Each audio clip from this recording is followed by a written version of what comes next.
Hello, New Life family.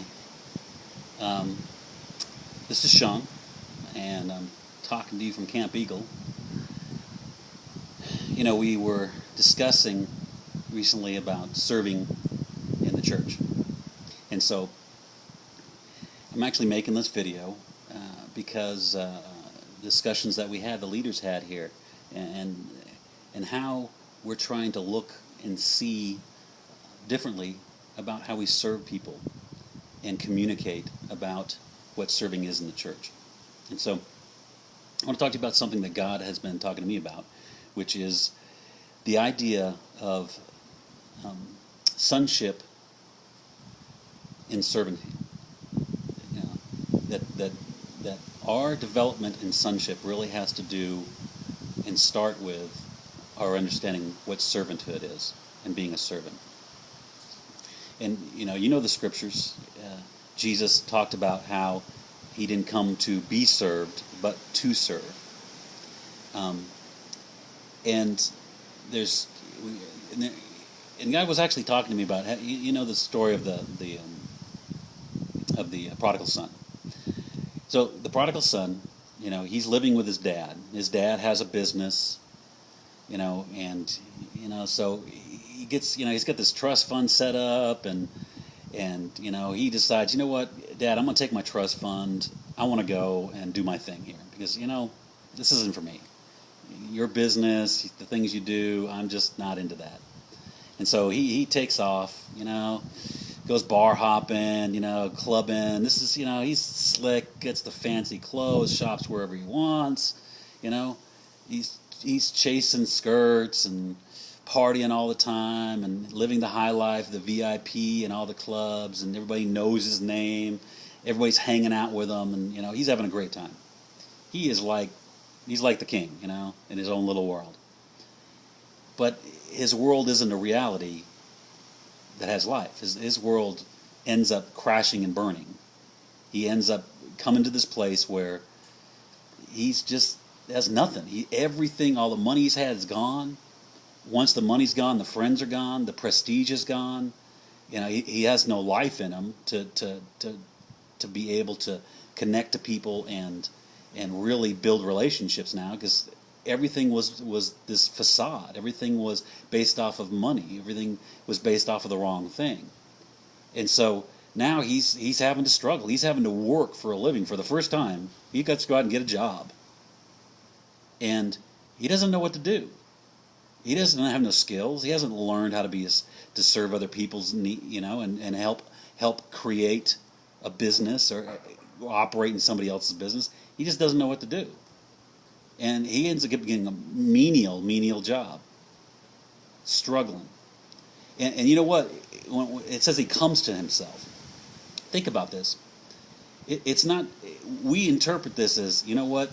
He was like, I just go back home. Dad will take me in, and I'll be okay. And that's not really what it's talking about. He came to himself. He had a revelation. He had an understanding that said serving is better. My father has a business. What am I doing here? I can learn my father's business. I can serve my father and build his house, his kingdom, and it would be better to be a servant there than to keep doing this. This is stupidity. This is dumb. I've got a place I can be. I'll serve. And so he starts going back home. And what he's going back home with, though, is an attitude change. The things he went through changed his attitude. And the sonship that he already had, that he didn't know how to operate in, was there waiting for him. He didn't even know it. And it's like that for us. Do you realize that when you were born again, you were born into a son of God? You were born into having authority, having the ability to operate in the kingdom, and having an effect in people's lives and doing your Father's business. That's what we're all called to. That's what we've been given, but we don't know how to access that. We don't know how to be that person. And so when we talk about serving, a lot of times the way we talk about it now and the way we think about it is the church needs a slot to be filled so that it can look good on Sunday, so it can attract people. That's how sometimes we think about it, you know? And it's about doing things, and we fail to realize it is more to do with being something. You know, the way we think about these things, we were talking, all the pastors were talking today, and we've done a lousy job of communicating this. We really have. And we've had a lousy understanding of ourselves, and God is changing the way we think about this. That it's more than just serving in the house. It's actually an opportunity that we have. When we all realize this, every single one of us, as we're sitting around the table talking, that you know what? How we learned to operate in the gifting that we had? We started serving.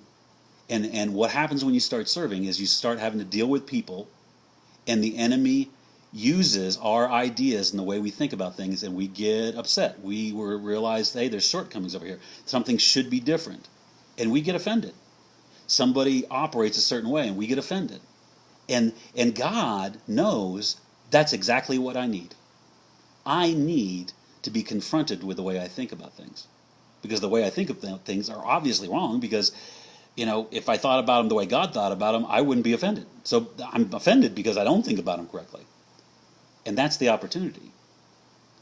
That when we serve together, we have an opportunity to be challenged about the way we're perceiving things. And we have an opportunity to say, you know what? If I'm struggling with this situation, if I'm offended with this person, God, what do you have to say about it? Because obviously you want to use this as an opportunity to talk to me. You know, I cannot tell you how many times when I first started doing this, and you know, Devin was doing something, I'm like, dude, what are you doing? I'm you know, or he's not communicating the way I think he should communicate, or he's not doing something the way I think it should be done. You know, and I'm getting a little ruffled, and every time I start talking to God, God's like, he's not the problem. I know what I'm doing with Devin. I'm doing just fine with Devin. What about you? See, that's how he would talk to me. You know, and I would have to check myself, and I'd be like, you know what? I can't let this bother me. I'm sorry. And I'd go apologize to Devin sometimes. That's the way it is. See, we don't need to serve so that a slot can be filled and things will happen in the church. Now, they do happen. That thing exists, and it does happen. God's really good at multitasking. But I need to serve so that I can learn how to serve. If I don't get into it, I'll never learn how to do it. So what about you? What's keeping you from serving? Now, some of us, we have legitimate reasons why we can't. I mean, some of us are dealing with sickness, been there, done that. There is a time and a place for everything. You know, if you can't do it, that's okay. But if you can, what's keeping us? Is it fear? Is it we've been hurt before, and someone treated us badly, and it hurts so bad we're afraid to jump back in? Is it afraid? Are we afraid of how we operate? We tend to be compulsive, and we start performing, and we don't want to do that again because it ends up hurting our family. There's these reasons why we don't want to serve. But what if they're not as big as we think they are? What if that's not going to happen again? What if the leadership of this house, if we will just talk to them, if you'll just talk to the pastors, hey, I want to serve in this area, but this is what I've struggled with in the past. How do I operate in this thing differently than I have in the past? Or the way I've seen it in the past by other people, and I don't want to do that. See, we're calling people to think differently about serving so that they will be blessed. Because we want you to manifest as sons, as daughters. We want you to manifest into your calling. That's where you're supposed to be at. You are designed to operate in the Father's business. He specifically designed you. He's got something for you. See, the ministry, apostle, the prophet, the evangelist, the teacher, administration, they equip the saints for the ministry. You are the ones that are powerful in God's eyes. Your hands and feet. You're the ones that are going out and touching people. You're the ones that when we connect to God and operate from a place of hearing, see, because that's really the challenge. The challenge is, how do I do this serving thing from a place of hearing God? What is Dad saying about how I serve? What is Dad saying about my heart in it? Can I serve in love? Not for what I receive, but for what God wants to give from me, to give through me. See, because He's giving you life. He's wanting to give you life. But the reason why I don't have life is sometimes I don't ask the right question. And when I'm challenged, that's when I get to ask the right question. Because something's not going right. And I'm like, okay, God, this isn't going right. I need something. I need you in a way that I don't know how to access you right now. That's what the ministry's for, to help you hear when you can't hear. Or help you ask the right question so that God can talk to you. And really put into you a different way of singing. Put into you the peace that you need. Put into you the joy, the love. Everything that you're needing comes through hearing, but we can't operate in it effectively if we don't serve, because that's the proving ground. That's the testing ground. That's the opportunity. That's where it's worked out. We love you. We don't need you to serve because New Life needs to look good. We need you to serve so that you will know how to become the son that you are designed to be. That you will move from this place of not knowing your sonship and move into that place. But you move into it by being like Jesus, by being a servant. There's no other way. We just can't get there any other way. You know, Jesus said this, they'll know you're my disciples by your love for one another. There is nothing that tests our love for one another more than working side by side. And when we can effectively do that, when we can work side by side, moving towards the same vision, hearing the same voice about where we're moving to, with different giftings, doing it in different ways, hands, fingers, knuckles, elbows, wrists, everything working together.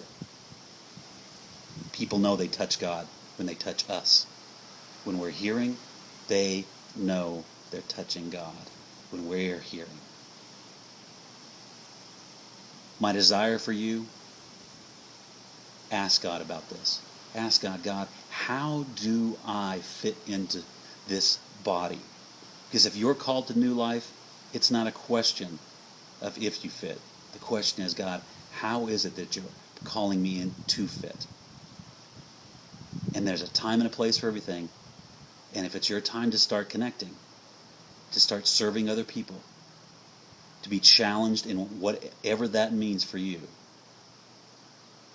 why not start now? Just think about it. Pray about it.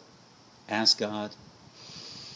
And if you're struggling with something on that, if the enemy's operating in some type of fear or anxiety or thinking that you go, I just don't think about this correctly, come and talk to us. We're more than happy to love on you and help you become that manifested son that you're designed to be. And when I say son, I'm talking to men and women. We are all Adam. So be strong in the Lord. Be blessed. Do not let the enemy beat you up over what you're not doing or what you should be doing or anything like that. Just know it's about pushing into the kingdom. It's about pushing in and saying, God, with you I can do this. With you I can overcome this. You are strong in Him because He's the one that makes you strong. We'll talk to you next time. God bless you all.